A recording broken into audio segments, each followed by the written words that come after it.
नमस्कार सभी प्यारे मित्रों का स्वागत है आपके अपने YouTube चैनल प्रबोध क्लासेस पर। दोस्तों, जैसा कि कल की क्लास में हमने हिंदी व्याकरण के जीरो लेवल से शुरुआत की थी और उसी व्याकरण की क्लास को आगे बढ़ाते हुए आज की क्लास में हम बात करेंगे। सबसे पहला टॉपिक आपका भाषा। देखो, आपको पता है कि भाषा से साथियों अगर आप किसी भी जो है ग्रेड की तैयारी कर रहे हो, चाहे अगर मैं बात करूँ आप रीड की कर रहे हो या फिर आप एलडीसी की कर रहे हो साथियों, अगर आप टीचर लाइफ में हो तो ऐसा समझ लो भाषा से आपके 2 से 3 प्रश्न आते हैं ना। कितने? 2 से 3 प्रश्न आते हैं साथियों आपके भाषा के। अगर आप ग्रेड फर्स्ट की कर रहे हो तो आपके 4 से 5 आते हैं। वही आप सेकंड ग्रेड कर रहे हो तो आपके 4 से 5 आते हैं। या फिर आप एमपी टेट की कर रहे हो या फिर आप एलडीसी की कर रहे हो साथियों, तो भी आपके 2-3 प्रश्न आपके यहाँ से आते हैं। या फिर आप किसी की भी तैयारी कर रहे हो ना, लगभग आपके यहाँ से 2 या 3 प्रश्न आपके यहाँ से भाषा से हमेशा आते ही हैं। ठीक है, शुरुआत करते हैं अपने टॉपिक की, भाषा। हालांकि कल की क्लास में हमने बात की थी कि भाषा होती क्या है, भाषा की उत्पत्ति कहाँ से हुई थी और भाषा के प्रकार कितने होते हैं। ठीक है, हमने बात की थी कि भाषा होती क्या है ना।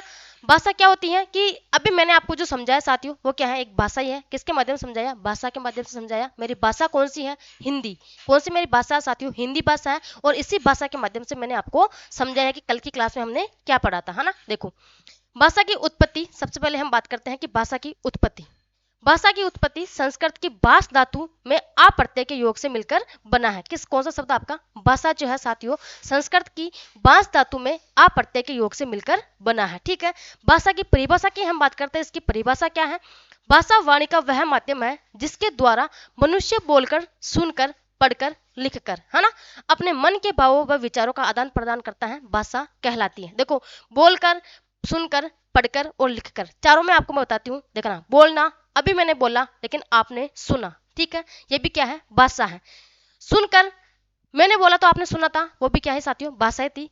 पढ़कर, अगर आपने मुझे कोई वापस कमेंट करके बताया कि मैडम भाषा हमें समझ में आ गया, तो साथियों मैंने वो कमेंट आपका जैसे देखा था कि हाँ बच्चों को समझ में आ गया, तो भी वो क्या थी? भाषा थी। ना तो आप मेरे सामने थे, ना आपने मुझे कोई कॉल किया था। किसके माध्यम से बताया था? आपने एक मेरे को कमेंट के माध्यम से बताया था या फिर आपको चैट के माध्यम से बताया था कि मैडम हमें समझ में आ गया। वो क्या है? आपके भाषा है। ठीक है, लिखकर, लिखकर अगर साथियों अगर मैं कहूँ अभी कि मैंने कहा था कि आज मैं बाजार जाऊंगी, ठीक है, आपको नहीं पता कि मैडम बाजार जाएगी या गई या फिर नहीं गई, लेकिन साथियों अगर मैंने लिख कर कहा था आपको किसी पेज में कि आज मैं बाजार जाऊंगी या फिर मैं आपको यहाँ पे बताया, तो साथियों वो किसके माध्यम से था? भाषा के माध्यम से ही था कि आज मैं बाजार जाऊंगी, है ना। तो ये क्या होता है? आपका भाषा थी।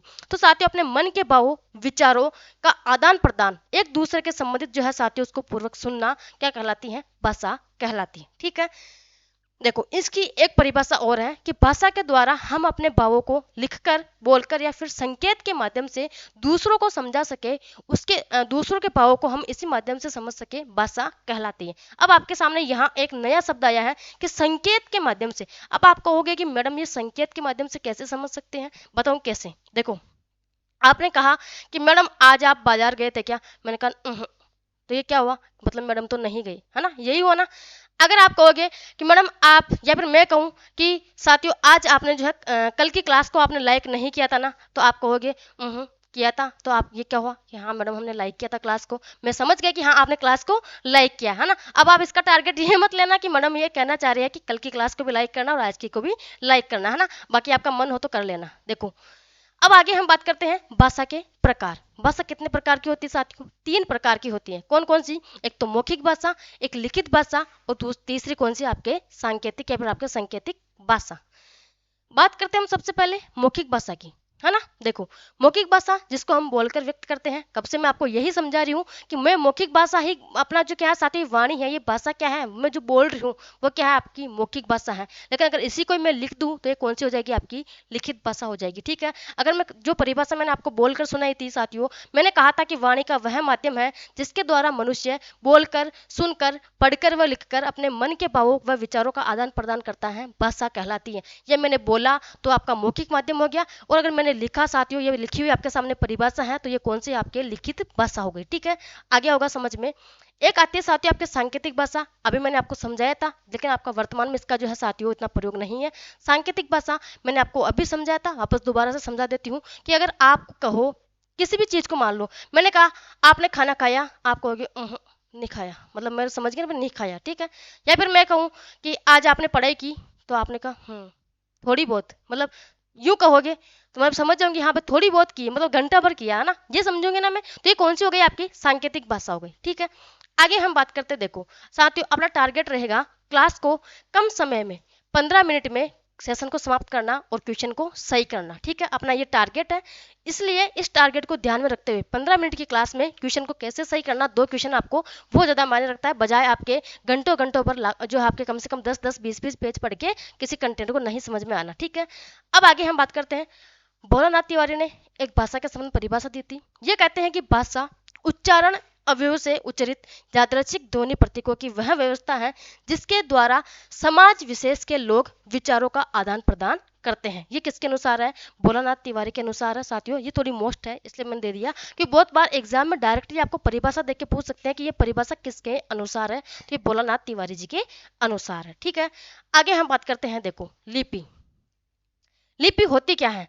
संसार की विभिन्न भाषाओं को सीखने के लिए अनेक लिपियां प्रचलित हैं।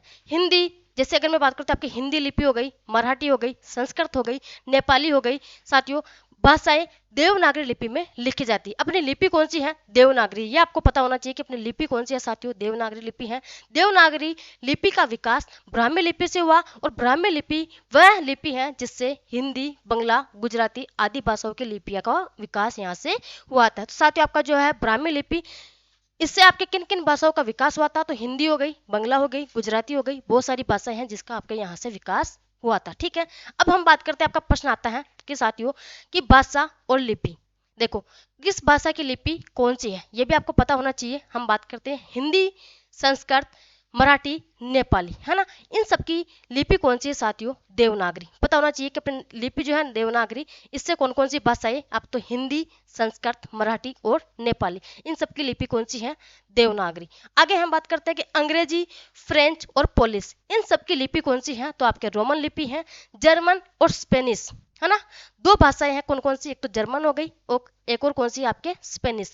इन दोनों की जो है साथियों लिपि कौन सी है? तो आपके रोमन लिपि हो गई। पंजाबी भाषा की लिपि गुरुमुखी हो गई। उर्दू भाषा की लिपि कौन सी है? फारसी लिपि हो गई। और फारसी की लिपि कौन सी है? तो उसकी फारसी ही खुद लिपि है। ठीक है, ये ध्यान रखना है।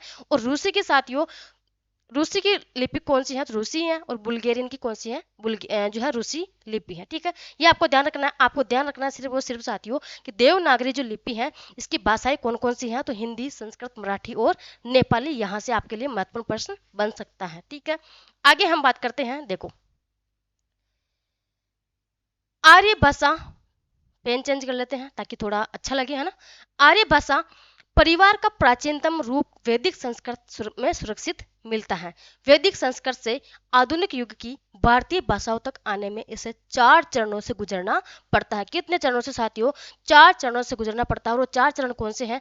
वैदिक संस्कृत से, फिर लौकिक संस्कृत से, फिर पाली और प्राकृत संस्कृत से जो है, और फिर उसके बाद आपके अपभ्रंश भाषा से। ठीक है, इन 4 चरणों से इसको गुजरना पड़ता है। सबसे पहले हम बात करते हैं आपके वैदिक संस्कृत। इसका समय क्या है? 1500 ईस्वी से ईसा पूर्व से आपके 800 ईसा पूर्व तक। ठीक है, फिर आती है आपके लौकिक संस्कृत। इसका समय क्या है? 800 ईसा पूर्व से 500 ईसा पूर्व तक। पाली और प्राकृत, इसका जो है साथियों समय क्या है? 500 ईसा पूर्व से 500 ईस्वी तक। 500 ईसा पूर्व से 500 ईस्वी तक, ये ध्यान रखना। ठीक है, अपभ्रंश की हम बात करते हैं तो इसका समय क्या है? 500 ईस्वी से 1000 ईस्वी तक, है ना, ये भी आपको ध्यान रखना है। साथियों यहाँ से आपका प्रश्न बनता है कि वैदिक संस्कृत का समय क्या है, या फिर लौकिक संस्कृत का समय क्या है, पाली और प्राकृत का समय क्या है, और आपकी अपभ्रंश भाषा का समय क्या है। ठीक है, ये आपको ध्यान रखना है। आगे हम बात करते हैं, देखो भारतीय आर्य भाषा का क्रम। बिल्कुल ये प्रश्न आपके साथियों 100% मोस्ट है। ये प्रश्न आपके अगर एग्जाम में आता है तो बहुत बार वैसे आ चुका है। हालांकि मैं बात करती हूँ तो पिछली बार भी आपके सेकंड ग्रेड में आया था, और भी आपके बहुत सारे एग्जाम में बार बार ये प्रश्न रिपीट होता है। ठीक है, देखो कैसे।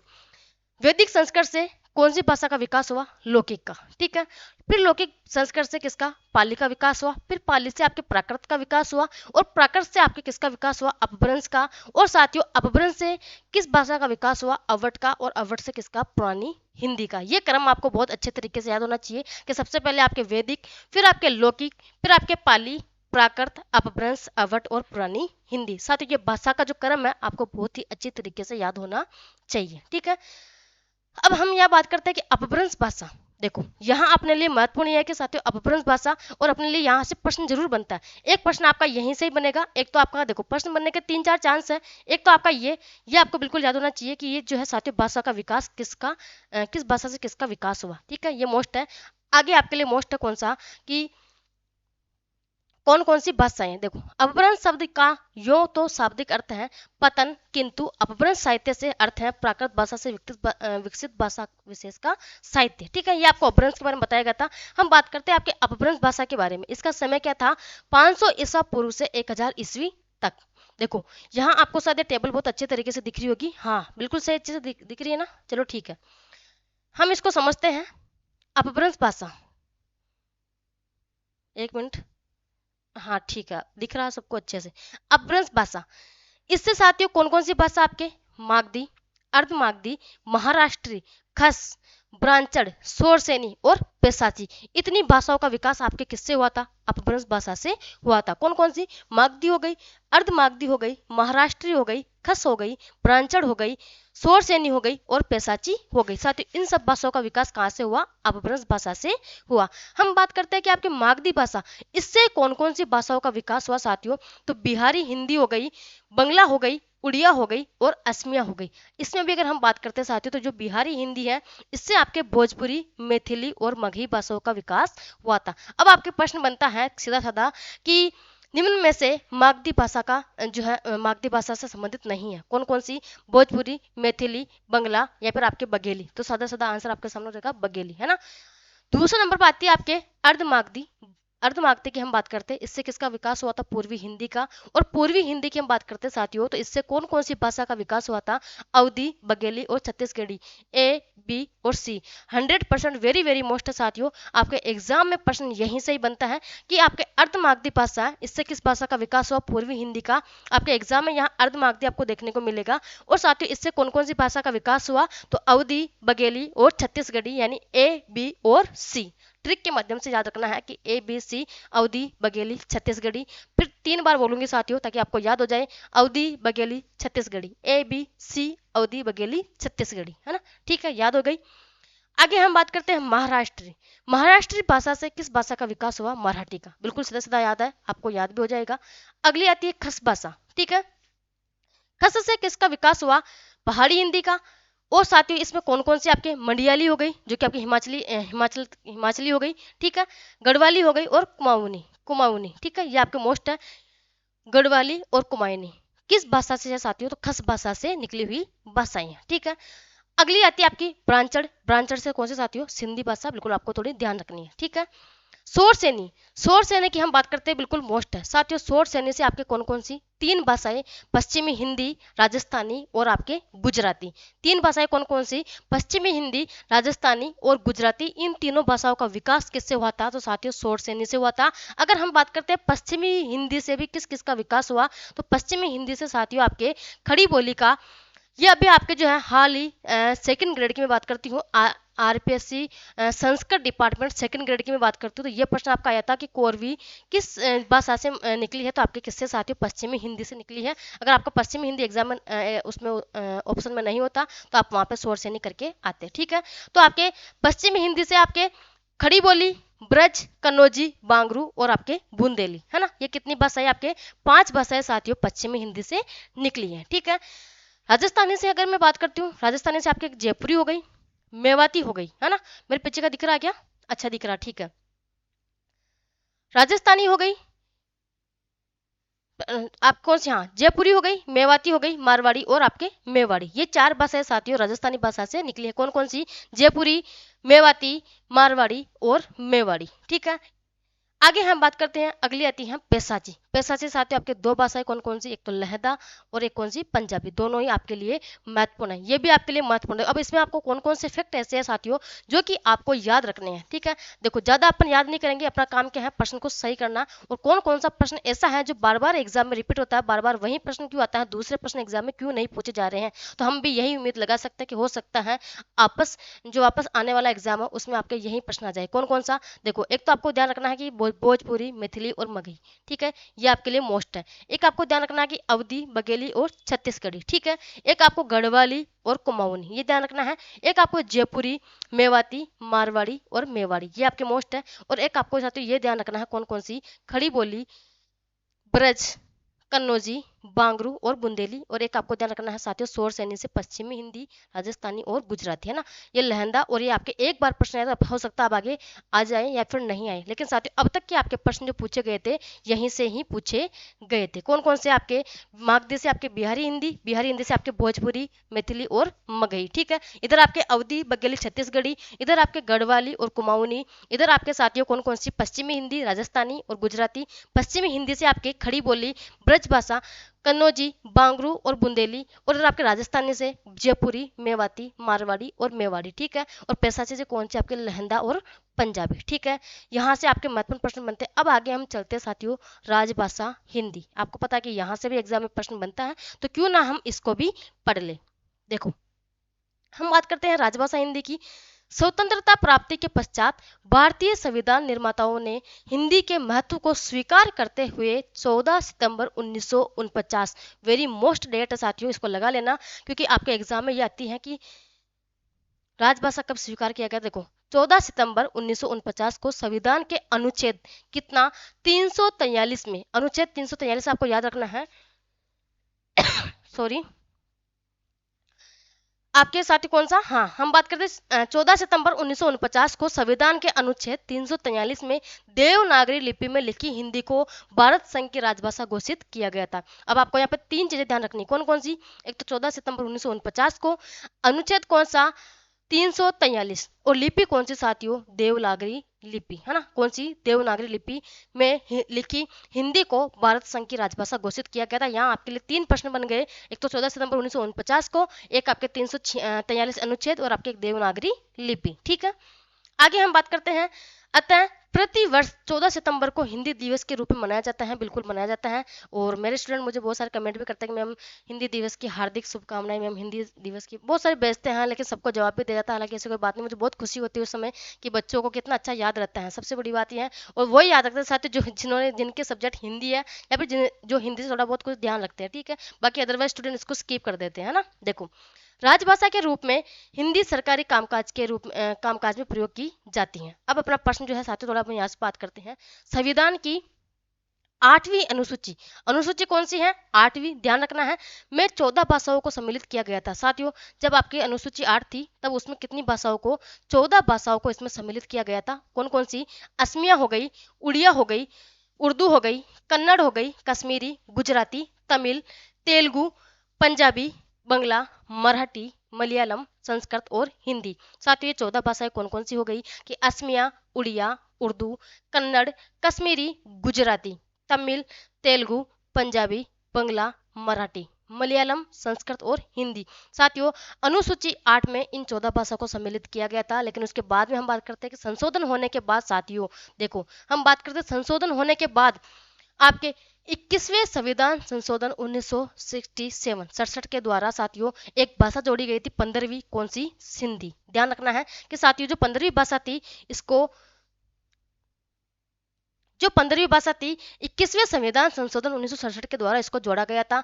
उसके बाद आगे हम बात करते हैं फिर संशोधन हुआ था कब साथियों, 71वें संविधान संशोधन 1992 द्वारा 3 भाषाएं आपके जोड़ी गई थी। कौन कौन सी, नेपाली, कोंकणी और मणिपुरी, ठीक है। कौन कौन सी, नेपाली हो गई, कोंकणी हो गई और तीसरी कौन सी, मणिपुरी हो गई, यानी 16, 17, 18 इन 3 भाषाओं को नेपाली, कोंकणी और मणिपुरी को साथियों 71वें संविधान संशोधन 1992 द्वारा जोड़ा गया था। उसके बाद आगे हम बात करते हैं फिर आपके संशोधन हुआ था, तब आपके साथियों 92वें संविधान संशोधन दिसंबर आपके 2003 में हुआ था। तब आपके साथियों 4 भाषाएं और जोड़ी गई थी। कौन कौन सी, डोगरी, मैथिली, संताली और बोडो, है ना।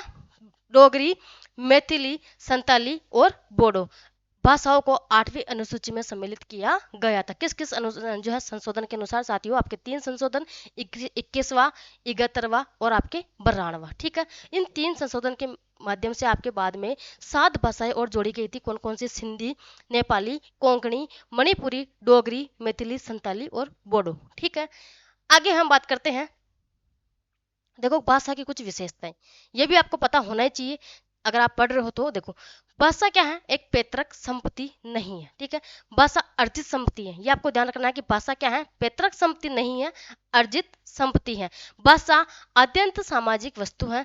भाषा अर्जन अनुकरण द्वारा होता है और भाषा चिर परिवर्तनशील है ना। बिल्कुल चिर परिवर्तनशील कैसे साथियों कि कोस कोस एक आता है ऐसा कुछ शायद है ना, कहीं कोस कोस पे वाणी बदले, कोस कोस पे ऐसा कुछ आता है, ठीक है। वो उस प्रकार समझ लो कि अगर अपने यहाँ कौन सी भाषा है, कहीं और जगह कौन सी भाषा। बहुत सारे तो ऐसे बोलते हैं कि हाँ कहीं कहीं कर रहे हो छः, है ना, तो वहाँ अपने को तो ऐसा लगता है कि छः मतलब कि छः किसको बोल रहा है वो, कि छः किसी संख्या को भी छः लोगों के लिए बोल रहा है, क्या कर रहे हो छः, है ना। लेकिन अपने लिए ऐसा कुछ नहीं। तो सब जगह अलग अलग कौन सी होती है साथियों, भाषा है। इसलिए भाषा क्या है, चिर परिवर्तनशील है।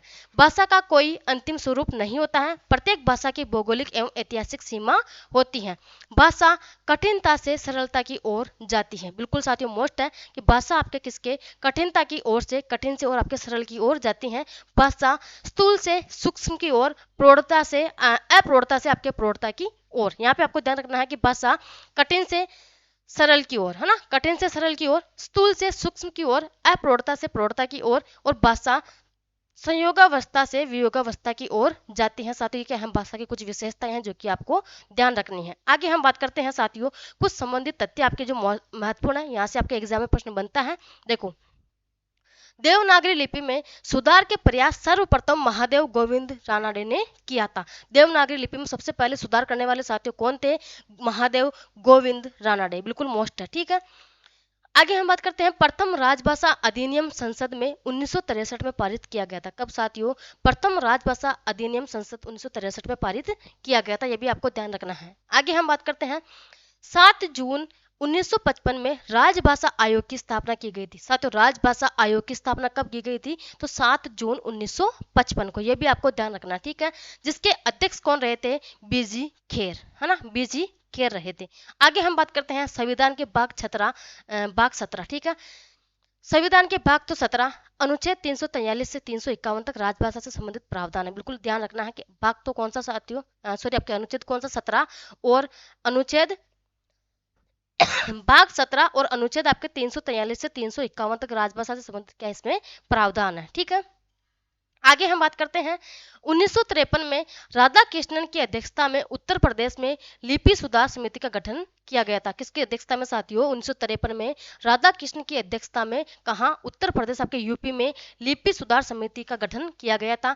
पंजाब की भाषा पंजाबी है तथा बंगाल की भाषा क्या है, बंगला है।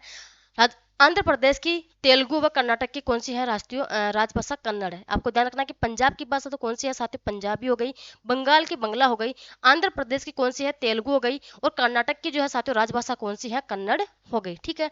अगला आपका जो है पॉइंट है कि सन 1947 में उत्तर प्रदेश सरकार ने देवनागरी सुधार समिति का गठन किया। इसके अध्यक्ष कौन रहे थे, नरेंद्र देव इसके अध्यक्ष रहे थे, ठीक है।